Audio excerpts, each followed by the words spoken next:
In the world of Norse mythology, where the gods of Asgard are revered as paragons of honor and justice, a singular crime sent shockwaves through all 9 realms. It was not a war of armies or a betrayal among brothers, but the brutal murder of a mysterious woman named Gullveig. A crime so heinous that it ignited the very first war among the gods and forever changed the fate of the cosmos. But why would the Aesir, those guardians of order and justice, commit such a dreadful act? What could have driven them to burn a woman alive not once, but 3 times, in their sacred hall? The answer lies hidden in the darkest corners of power, in the secret fears and desires even the gods cannot escape. To understand why the Aesir burned Gullveig, we must journey back to the day she arrived in Asgard, a day that marked the beginning of the gods' downfall.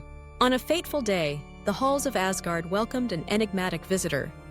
She called herself Gullveig, her name meaning gold drunk or delight in gold, a name that sounded innocuous, perhaps even alluring, but carried with it a storm of foreboding.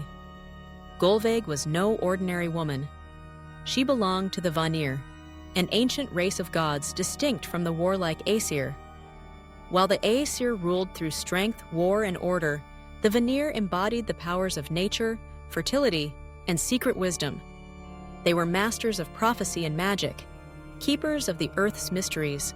When Gullveig crossed the threshold of Gladsheim, the holiest of Asgard's halls, she brought with her an aura unlike any the Aesir had known. Her gaze seemed to pierce right through souls, and her words awakened desires long buried in the hearts of gods. But it was her understanding of gold, its true meaning, not merely as a precious metal, but as a symbol for power, for the ability to bend fate, that truly unsettled them. In Asgard, life had once been simple. Odin, the wise and cunning Allfather, governed. Thor, the mighty defender, kept giants at bay. Frigg watched over families and the sanctity of home.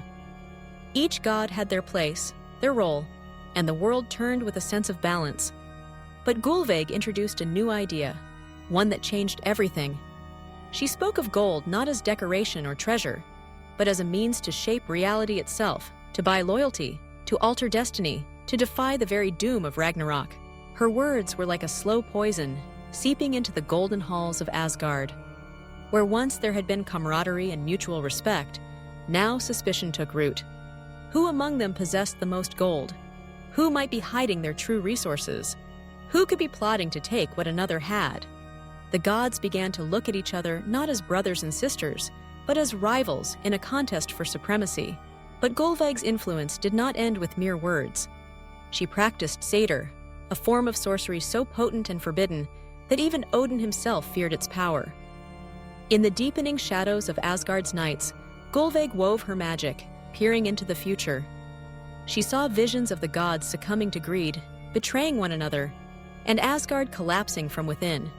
Yet she did not warn them. Instead, she nurtured their darkest impulses, stoking the fires of ambition and desire. To Odin, she whispered of greater power, enough to command not just fate, but the very fabric of the universe. To Thor, she spoke of treasures and resources, of the strength needed to protect Midgard from encroaching chaos. Each god, in turn, heard their own desires echoed and magnified, until the bonds of trust that held Asgard together began to fray and snap. Realizing they were being manipulated, the Aesir's anger erupted. They felt betrayed, deceived, and above all, threatened. A woman from another clan of gods had shaken the very foundation of their world with nothing but her words and her magic. In their outrage, the Aesir made a fateful and terrible decision. Gullveig would be put to death by fire, a punishment reserved for the most unforgivable crimes.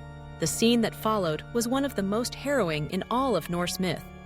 In the sacred hall of Gladsheim, the gods gathered and cast Gullveig into the flames. The fire raged, consuming her body as the Aesir watched with a mixture of fear, disgust, and grim satisfaction. They believed that with this act, they would rid themselves of her corrupting influence. But the expected end did not come.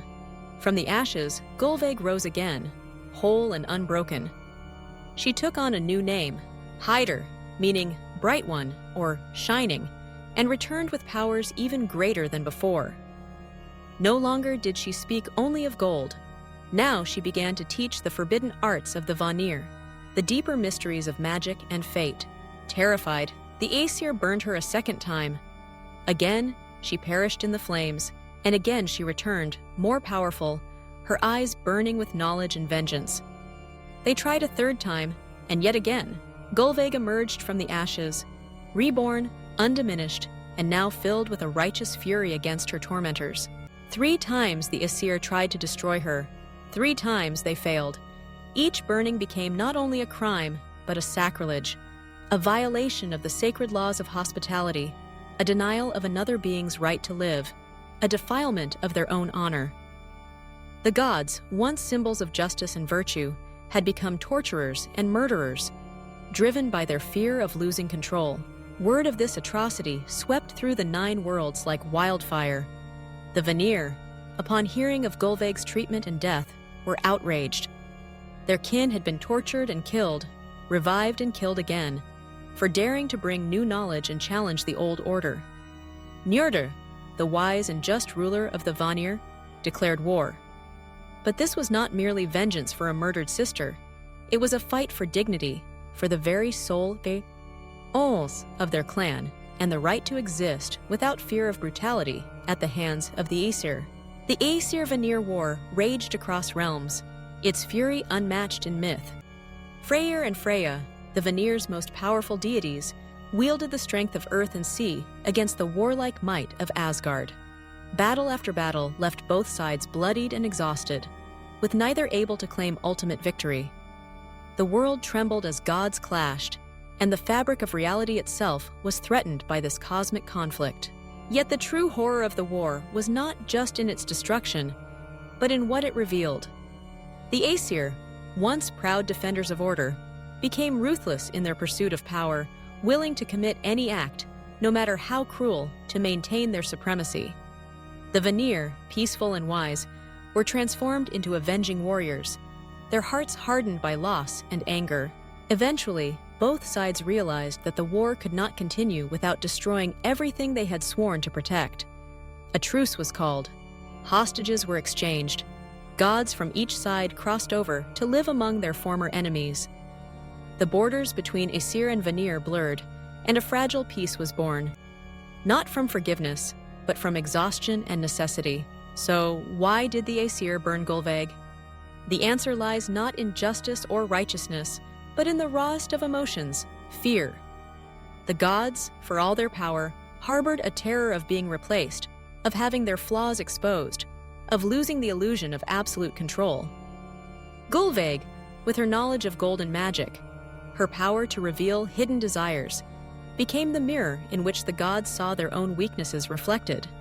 She showed them that even gods could be tempted, could fall, could succumb to the very vices they thought beneath them.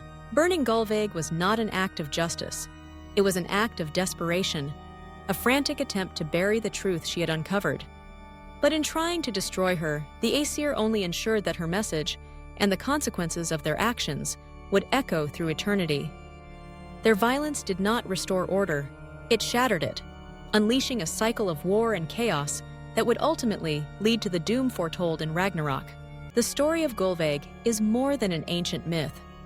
It is a timeless warning when those in power fear change so much that they are willing to commit the gravest crimes to preserve their own status. Destruction is inevitable.